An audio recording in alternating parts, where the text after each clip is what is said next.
Judas Iscariote, el nombre que por siglos ha sido sinónimo de traición, el hombre que entregó a Jesús por 30 monedas de plata.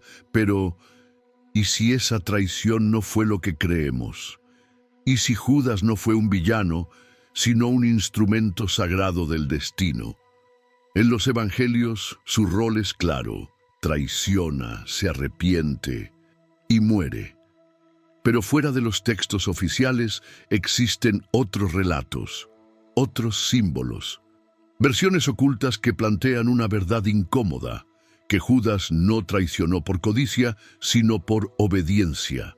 ¿Fue parte de un plan que debía cumplirse? ¿Era necesario un Judas para que existiera un Cristo crucificado? En este video vamos a sumergirnos en la figura más incomprendida de la historia cristiana, desde las escrituras tradicionales hasta el polémico Evangelio de Judas, desde el traidor arquetípico hasta el posible mártir espiritual. Prepárate para cuestionar todo lo que creías saber sobre el mayor acto de traición, porque puede que Judas no haya sido el enemigo, sino el peón más fiel del plan divino. La figura de Judas aparece en los 4 evangelios canónicos: Mateo, Marcos, Lucas y Juan. En todos ellos cumple un rol esencial y profundamente oscuro. Judas Iscariote fue uno de los 12 discípulos elegidos personalmente por Jesús. Durante años caminó a su lado, presenció milagros, escuchó sus enseñanzas, pero al final fue el que lo entregó. Según los textos, Judas acudió a los sumos sacerdotes con una propuesta: ¿qué me darán si se lo entrego? Le ofrecieron 30 monedas de plata. Más tarde, durante la última cena, Jesús anuncia que uno de sus discípulos lo traicionará. Y aunque todos preguntan, ¿seré yo?, él señala en secreto a Judas. Esa misma noche, Judas guía a los soldados del templo al huerto de Getsemaní, y con un beso, símbolo de afecto y respeto, señala a Jesús como el que debe ser arrestado. Ahí ocurre la famosa traición con un beso. Jesús es capturado, juzgado y condenado. Pero aquí la historia toma un giro sombrío. Judas, al ver lo que ha provocado, siente remordimiento. Intenta devolver las monedas. Los sacerdotes las rechazan. Judas las lanza al templo. Y luego, según el Evangelio de Mateo, se ahorca. Durante siglos, la Iglesia ha visto a Judas como el gran traidor, la imagen del discípulo caído, el hombre que vendió al Hijo de Dios por unas cuantas monedas. Incluso Dante, en su Divina Comedia, lo coloca en el ciclo más profundo del infierno, siendo devorado por Lucifer mismo. Pero, ¿por qué alguien tan cercano a Jesús lo traicionaría?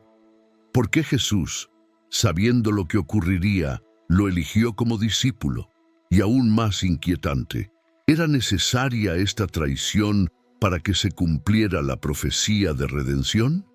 A medida que avanzamos, estas preguntas se volverán más incómodas, porque puede que la historia sea mucho más compleja de lo que siempre creímos. Durante casi 2000 años, la historia de Judas pareció cerrada, hasta que en la década de 1970, en Egipto, se descubrió un manuscrito oculto en una cueva, el Evangelio de Judas.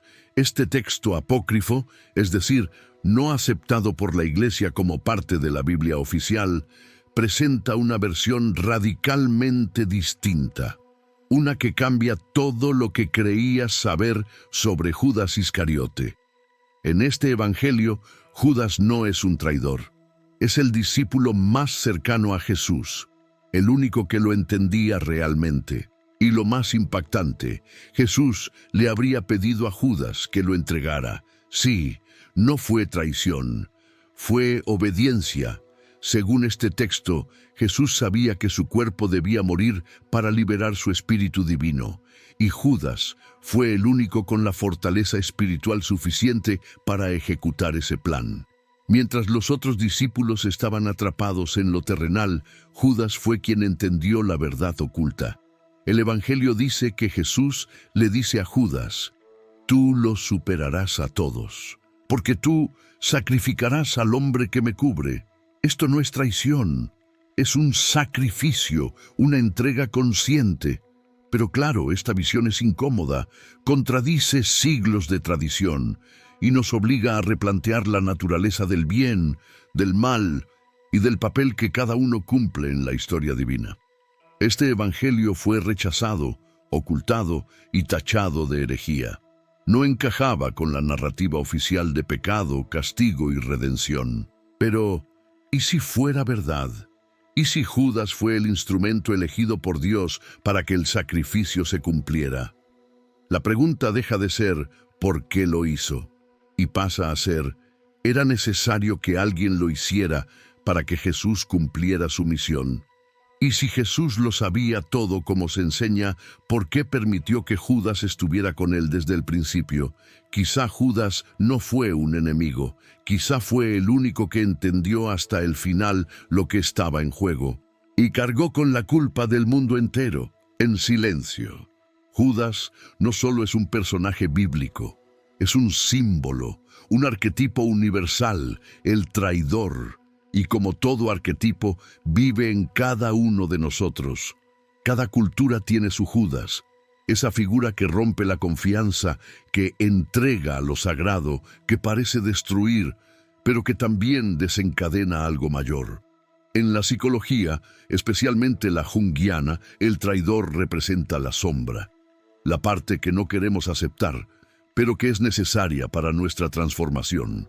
Judas puede simbolizar ese momento de quiebre interno, la traición a lo que creemos ser para descubrir lo que realmente somos. Piénsalo, sin Judas no hay arresto, sin arresto no hay cruz, y sin cruz no hay resurrección. Entonces fue un traidor, o el catalizador divino de la redención. Imagina el dolor de cargar con la culpa de la humanidad, sabiendo que lo hiciste por amor, por obediencia, por propósito, y sin embargo pasar a la historia como el más odiado. Eso también es sacrificio.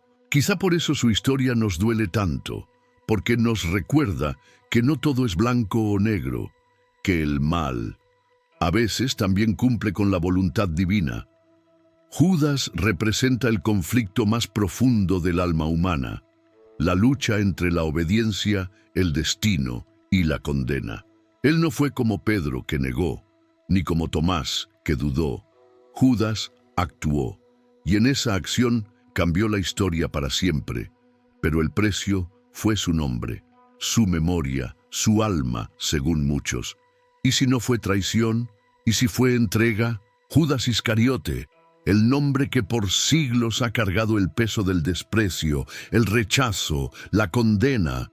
Pero después de todo lo que hemos visto, ¿aún puedes decir con certeza que fue simplemente un traidor? Los evangelios lo presentan como el hombre que entregó a Jesús.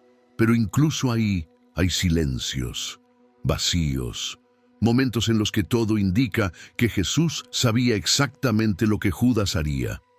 El Evangelio apócrifo plantea algo aún más impactante, que no solo lo sabía, sino que lo necesitaba. ¿Y si Judas fue obediente no a su ego, sino al mismo plan de Dios? ¿Y si fue el único que entendió que para que hubiera redención, primero debía haber entrega? Judas no fue glorificado, no fue perdonado públicamente, no fue canonizado, fue el rostro del mal. Pero quizás también fue el sacrificio silencioso que permitió el más grande acto de amor de la historia. Esto no es una defensa, es una pregunta, porque entender a Judas no significa justificar su acto, significa atreverse a mirar más allá del mito y ver al ser humano detrás del símbolo, el discípulo que cayó o el elegido que soportó lo insoportable. Tú decides qué historia quieres creer. Pero antes de cerrar este video, hazte esta última pregunta. ¿Y si tú también has juzgado a alguien por cumplir un papel que no podías entender?